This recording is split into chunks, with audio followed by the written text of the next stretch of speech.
Bueno, en el documento vemos cómo se abordan los aspectos generales del pacto arbitral, incluyendo sus dos clasificaciones principales, que son la cláusula compromisoria y el compromiso. Se revisan algunas modalidades del pacto arbitral y la situación de las cláusulas arbitrales defectuosas. Además, se analizan los requisitos de validez formal y material, así como las disposiciones más relevantes sobre el tema en el ámbito internacional. También se examina la cuestión de la ley aplicable al pacto arbitral en el arbitraje comercial internacional. Comencemos entonces con los aspectos generales y las modalidades del pacto arbitral. Entonces, el pacto arbitral ha sido definido como un contrato procesal que permite a las partes resolver sus diferencias mediante un proceso de arbitraje. Apartándose del sistema judicial ordinario, se reconoce universalmente como un contrato distinto al contrato principal al que hace referencia. El pacto arbitral refleja la voluntad de las partes de recurrir exclusivamente al arbitraje para resolver sus disputas, renunciando así a la jurisdicción estatal normal o tradicional. Existen dos modalidades de pacto arbitral. La primera es la cláusula compromisoria y la otra es el compromiso. Entonces, la compromisoria anticipa el sometimiento de futuras controversias al arbitraje, mientras que el compromiso se refiere a la resolución de una disputa específica que ya está existiendo. Estas modalidades difieren en su naturaleza, redacción y también en su aplicabilidad. La cláusula compromisoria se incluye en el contrato entre las partes, previendo el sometimiento de posibles controversias al arbitraje, mientras que el compromiso es un acuerdo posterior que surge para resolver una disputa concreta. La compromisoria no requiere la existencia de un conflicto actual, mientras que el compromiso se celebra en respuesta a una disputa presente. Tradicionalmente se ha considerado que la cláusula compromisoria se limita a las controversias contractuales, mientras que el compromiso puede abarcar disputas no necesariamente contractuales. Sin embargo, en sistemas jurídicos como el anglosajón, las cláusulas compromisorias pueden extenderse a controversias incidentales relacionadas con el contrato. Seguimos entonces ahora con los requisitos de validez. En primer lugar tenemos el requisito específico de la validez formal y este consiste en que el pacto debe estar por escrito para que de esta manera se entone una cláusula compromisoria entre las partes. Este requisito cuenta con dos objetivos principales. En primer lugar, garantizar que las partes cuenten con el conocimiento pleno del acto arbitral y en segundo lugar, la unificación de legislaciones. Estos requisitos fueron tomados del artículo 2 de la Convención de Nueva York.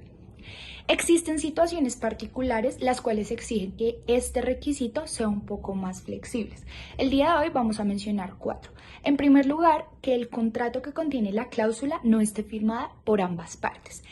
Este significa que de acuerdo con la buena fe contractual es posible que se establezca una existencia de un acuerdo arbitral por escrito, que a pesar de que este contrato no está firmado por ambas partes, se sabe que existe un pacto arbitral, que hay una cláusula compromisoria.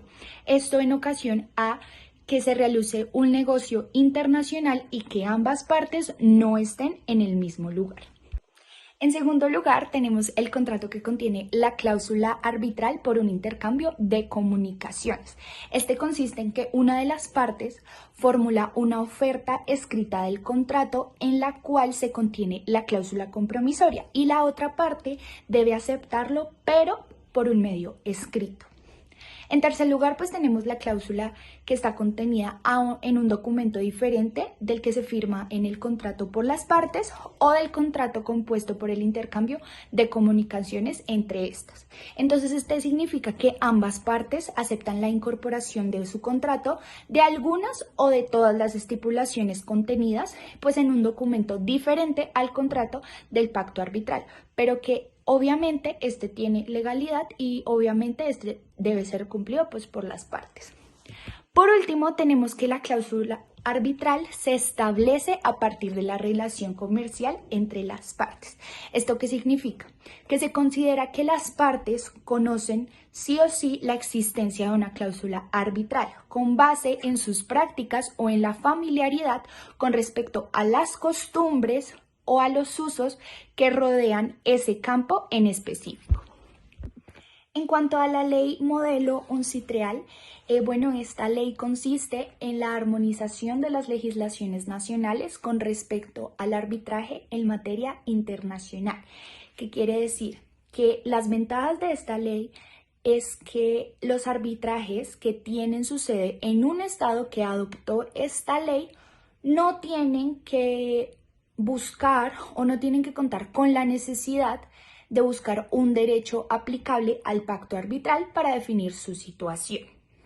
También es importante mencionar que el artículo 7 contiene los requisitos o lo que se necesita para que este pacto sí conste. En primer lugar, pues tenemos lo que significa un acuerdo de arbitraje y que este adopta la fórmula de una cláusula compromisoria incluida en un contrato o puede ser una forma de acuerdo independiente.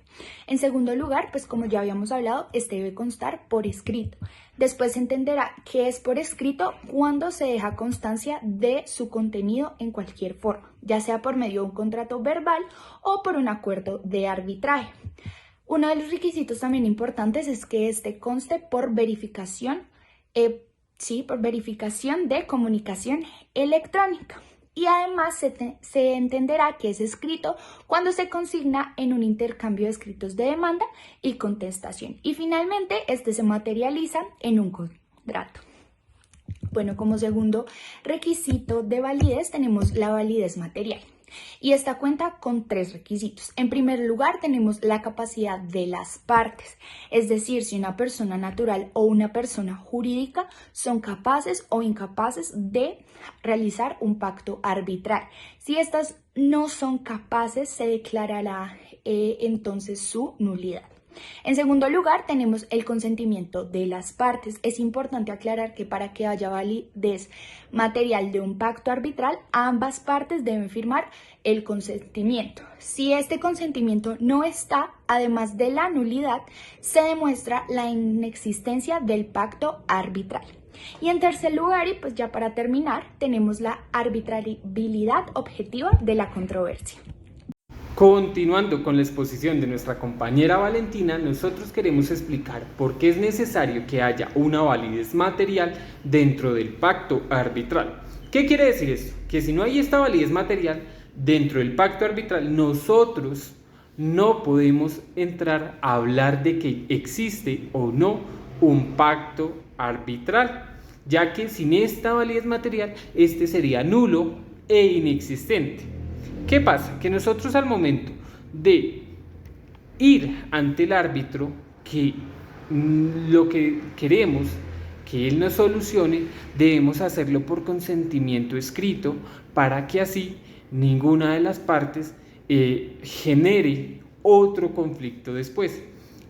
¿A qué hago referencia con esto?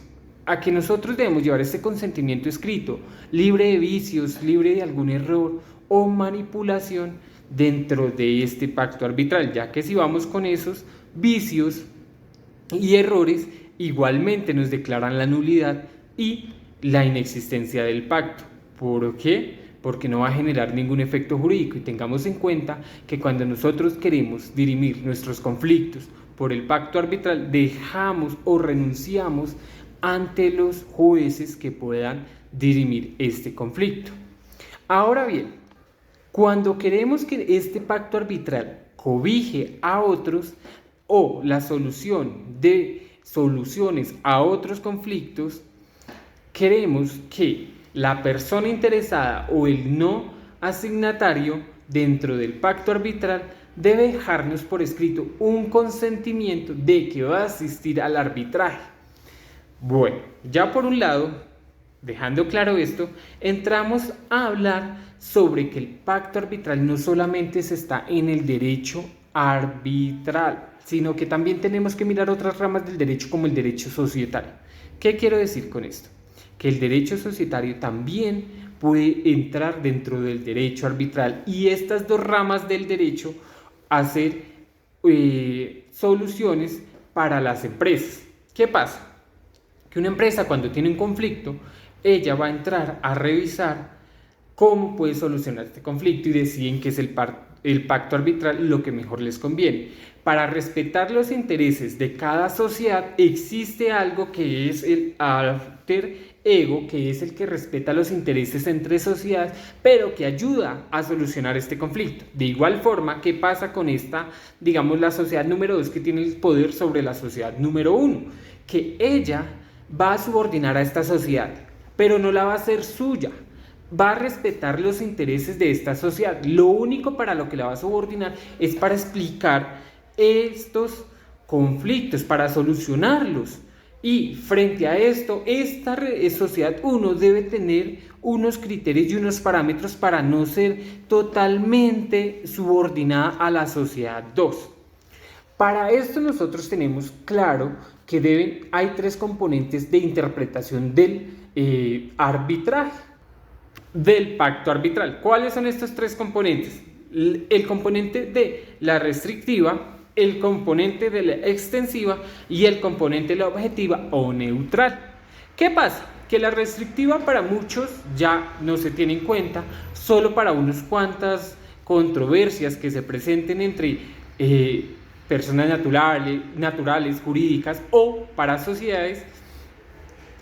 Y el que más se utiliza es la extensiva y la objetiva o neutral, que son las que llevan a cabo todos estos procesos que se entran a dirimir entre el pacto arbitral.